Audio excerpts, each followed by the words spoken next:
Инклюзивті білім берудің халықаралық тәжірибесі тақырыбы. 20 ғасырдың аяғында көптеген дамыған елдерде инклюзивті білім беру мүмкіндігі шектеулі балаларды оқытуда алдыңғы орында тұрды. Әр елде интеграцияның өзіндік үлгісі қалыптасты. Ресейде 1991 жылдан бастап мүмкіндігі шектеулі балаларды интеграциялау жобасы іске қосылып, 2008-2009 жылдары инклюзивті білім беру эксперименталды түрде енгізілді.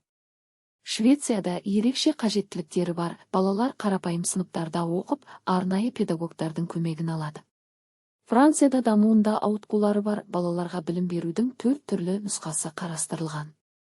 ақш-та негізгі бағыт жалпы білім инициативасы енгізу секілді инклюзивті білім беру тәсілдері қолданылады. 1990 жылы қабылданған ауытқулары бар тұлғалар үшін білім беру акті инклюзивті білім берудің құқықтық негізін бекітті.